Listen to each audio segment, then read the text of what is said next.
This is another video about a business mistake that I made, and it's a story, and it may sound familiar to some of you small business owners. During the course of my IT training consulting business, I had a woman that was a great salesperson, and she sold more than everybody else. Unfortunately, she also created more chaos in the office than anybody else. She'd come in and tell us about her personal escapades and things that just weren't appropriate. And everybody started to get uncomfortable with it. And so I sat down and I spoke with her. I said, look, why don't we just keep it business here? Nobody needs to know about your personal life. It's okay to be friends with people, but you don't have to expose everything. And it went on for a while until the people, one of my top salespeople, the other ones came to me and said, look, she's creating too much havoc. Nobody wants to work with her, and I think we're going to have some people quit. We need to fix this. So I said, okay, I'm going to take care of it. So I got everybody together, put them in our conference room, and I said, why don't you all work this out?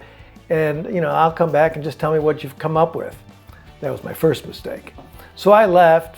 About 5 minutes later, I heard some yelling. I walked back towards the conference room, which had glass walls on it, and they were in there. Some of the women were crying, and there was yelling, and it was horrible. And so I said, okay, I've had enough. We can't have a business like this.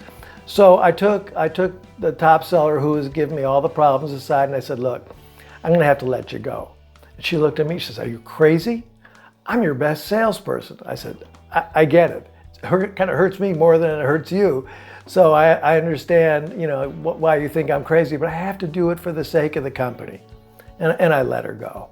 And the story, what happened after that was that sales didn't drop off, maybe a little bit for a while, but then they came back and they grew because everybody was enthused and they all said, what took you so long? And so, my message to you is you have to act quickly. If you've got something that's kind of eating away at your business and you think it's good business but bad for the company, you've got to act quickly, because that's what I thought. I thought, well, everybody will learn, and I abdicated my responsibility, basically.